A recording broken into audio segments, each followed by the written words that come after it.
Doctor صاحب یہ بتائیں کہ سیدنا عبداللہ بن مسعود رضی اللہ تعالیٰ عنہ کی میں روایت پڑھ رہا ہوں میرے سامنے. فتنے اندھیری رات کے ٹکڑوں کی طرح تم پہ آئیں گے.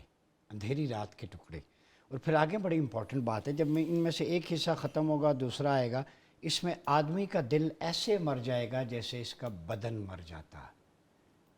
جلیل القدر صحابی نے اس وقت بھانپ لیا کہ تمہارے دل مردہ ہو. جو ڈاکٹر صاحب نے بات کی نا، احساس، حمیت، غیرت، وہ حج کے موقع پر اناؤنسمنٹ. تو آپ کیا سمجھتے ہیں؟ میرا سمپل سا سوال ہے.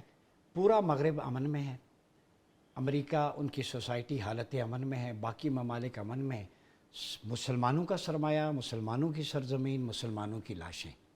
یہ کیوں نہیں سمجھ آتی؟ میرے ذہن میں قرآن پاک کی ایک آیت آ رہی ہے جس میں اللہ سبحانہ تعالیٰ فرماتے ہیں محمد الرسول اللہ والذین معہ اشداء علی الکفار رحماء بینہم.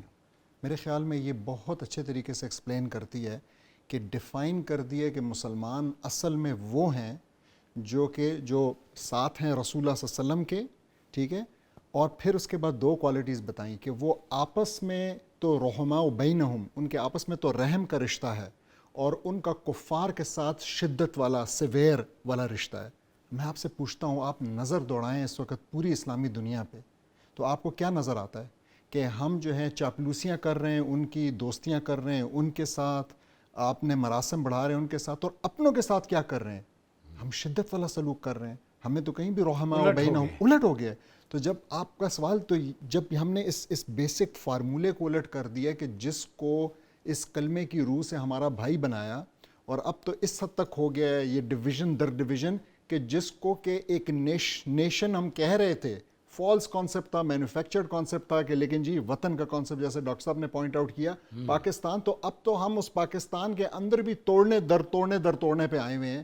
اس لیے کہ بھئی ہمیں یہ گوارا نہیں ہے کہ یہ کوئی اپنا جو ہے نا حق مانگے، یہ کوئی ڈیسنٹ زندگی گزار سکے. ہم نے وہی کرنا ہے جو ہمیں پیچھے سے آرڈر مل رہا ہے، اور اس آرڈر کو ہم نے پورے طریقے سے امپلیمنٹ کرنا ہے، چاہے اس کا مطلب یہ ہو کہ مڈل ایسٹ تباہ ہوتا ہے، چاہے اس کا مطلب یہ ہو کہ ہمارا ملک تباہ ہوتا ہے، جو بھی ہوتا ہے.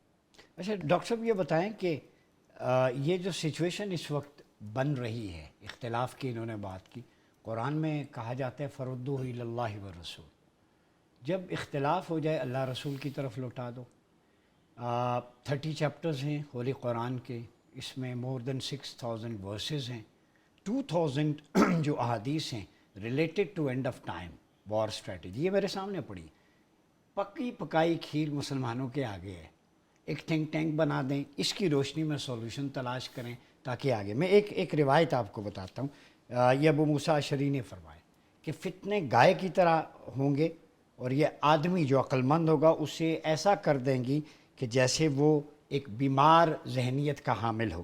اور فتنے تمہاری امن والی جگہوں پہ آ جائیں گے، تم آپس میں لڑو گے جیسے پیٹ کی بیماری جس کا پتہ نہیں چلتا کہاں سے آئی ہے. میں یہ اس لیے کوٹ کر رہا ہوں، ایک ایک چیز قربان جائیں پوائنٹ آؤٹ کر دی. آج کے سینیریو میں حرف بحرف صادق نہیں آتی.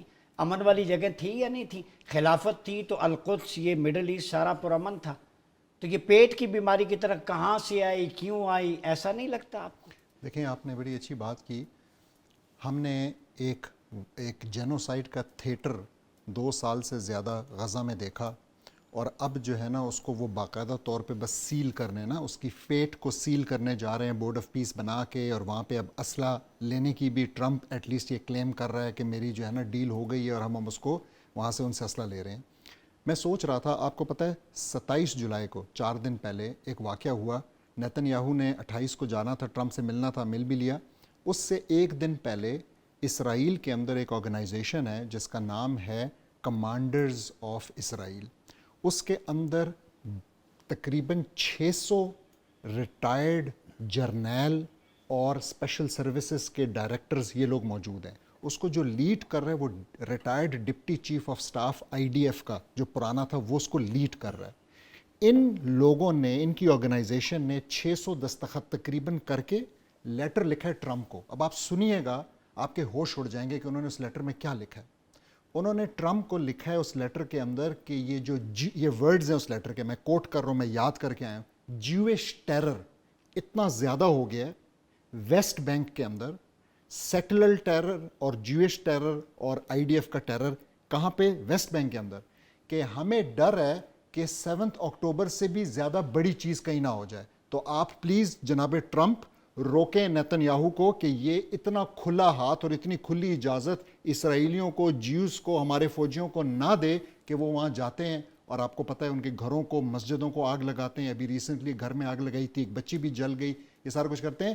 میں ناظرین کو بتاتا چلوں کہ تقریباً 1000 کا نمبر کراس کر گئی ہے 2023 اکتوبر 7 اکتوبر کے بعد سے جو کلنگز انہوں نے وہاں پہ کی ہیں ویسٹ بینک میں. ہم غزہ کی بات نہیں کر رہے، یہ ایک الگ اسٹیٹسٹک ہے کہ جب سے سو کالڈ سیز فائر ہوا ہے لاسٹ اکتوبر 2025 میں، تو تب سے 1200 وہاں پہ بھی انہوں نے شہید کر دیے. تو اب آپ ذرا سمجھیں اس بات کو کہ مارنے والے کے فوجی، مارنے والے کے جرنیل، ظلم کرنے والے یہ کہہ رہے ہیں کہ ظلم بہت زیادہ ہو گیا ہے، اب اس کو روکنے کی ضرورت ہے. دوسری طرف کیا ایسا کوئی لیٹر ہمارے بڑوں نے بھی ریسیو کیا ہے اپنے لوگوں کی طرف سے، اپنے جرنیلوں کی طرف سے، جو کہ یہ کہیں، اپنے پولیٹیشنز کی طرف سے، اپنے اساتذہ کی طرف سے، اپنے جرنلسٹ کی طرف، جو کہ کہیں کہ یار وہ تو چیخ اٹھے ہیں، وہ تو بلبلا اٹھے ہیں، ظلم کرنے والے جن کے اوپر ظلم ہو رہا ہے، ہمارے بہن بھائی ہیں، وہ ہم خاموش بیٹھے ہوئے. اور یہ چیزیں یقین اب یہ روایت میرے لیے بھی نہیں تھی، حالانکہ میری ڈاکٹریٹ ہے اس سبجیکٹ میں. میں ڈھونڈتا رہتا ہوں ایک ایک چیز. ڈاکٹر صاحب اس روایت کی روشنی میں ڈاکٹر صاحب نے کہا کشتیاں نہیں چل سکیں گی، زمین سخت ہوگی، پناہ نہیں ملے گی. 1400 سال پہلے کہہ دیا. اس کو مندب، ہرمز اور مڈل ایسٹ پہ کیا کہیں؟ میں اس پہ یہ کہنا چاہوں گا کہ میں نا ایک دفعہ کہیں کھانا کھا رہا تھا تو میں ایک اسٹوڈنٹ کے ساتھ جو کہ اسلامک یونیورسٹی سے دین کا علم کر رہے تھے بیٹھا ہوا تھا. میری عادت ہے گپ شپ لگانے کی، تو میں نے اس سے پوچھا کہ اب آپ جب یہ مکمل کر لیں گے تو آپ کو کہاں کہاں جاب ملے گی. تو اس نے فوراً کہا کہ مجھے پڑھانے کی جاب ملے گی یا مجھے مسجد میں کہیں پہ خطیب کی جاب ملے گی. تو میں نے اس سے پوچھا کہ آپ مجھے بتائیں کہ ان دونوں سیکٹرز، یعنی جس میں کہ آپ نا واعظ و نصیحت کرتے ہیں، اس کے علاوہ کیا آپ کے اس علم کی آپ نے جو حاصل کیا، جو کہ ہمارے لیے ہم کہتے ہیں سب سے امپورٹنٹ علم ہے، اس کی کوئی اور پریکٹیکل یوٹیلیٹی نہیں ہے؟ نہ آپ کو کہیں پہ تجارت والے، بزنس والے بلانے کے لیے تیار ہیں، نہ آپ کو کہیں پہ، کہیں پارلیمنٹ میں، کہیں آپ کو عدالتوں میں، کہیں آپ کی، یعنی آپ نے جو چیز سیکھی ہے وہ تو اصل میں ہونا یہ چاہیے تھا کہ وہ زندگی کے ہر شعبے کے اندر اس کی ضرورت ہوتی. ٹھیک ہے، ہماری ہر پالیسی آپ کے، اس کے پوری بیوروکریسی میں آپ ہوتے، لیکن آپ کا یہ علم ہم نے اس کو سائیڈ لائن کیا ہوا ہے. تو ہمارے لیے ہم واقعی ٹرو سینس میں ایک جمہوریت ہیں جس کے اندر لوگ بیٹھتے ہیں اور اپنی مرضی کے مطابق اپنی زندگی کے فیصلے کرتے ہیں.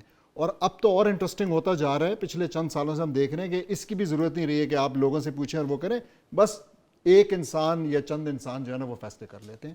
تو جب یہ سچویشن ہوگی تو آپ تو اس حدیث کی یا ایک صحابہ کے قول کی بات کر رہے ہیں. میں آپ کو کہہ رہا ہوں اللہ سبحانہ تعالیٰ نے جو اپنی کتاب میں کہا ہے ہم اس کو روزانہ وائلیٹ کر رہے ہیں، ہم اس سے نہیں گائیڈنس لے رہے، ہم اس کو نہیں فالو کر رہے.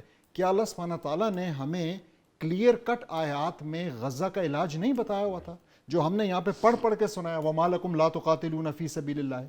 تو کیا یہ قرآن کے اندر نہیں؟ تو ہم نے اس کو پس پشت ڈال دی ہے، ہم نے اس کو پیچھے کر دیا ہے، ہمارے لیے اس کی امپورٹنس نہیں. جب اس کی امپورٹنس ختم ہو جاتی ہے، جب آپ یہ کہتے ہیں کہ نہیں اب چیزیں میرے مطابق چلیں گی، اب میں جو ہے نا سرچشمہ ہوں، میں جو ہے بتاؤں گا کہ جی رول کیا ہے، قانون کیا ہے، حکم، حالانکہ اللہ سبحانہ تعالیٰ کہہ رہے ہیں ان الحکم الا للہ،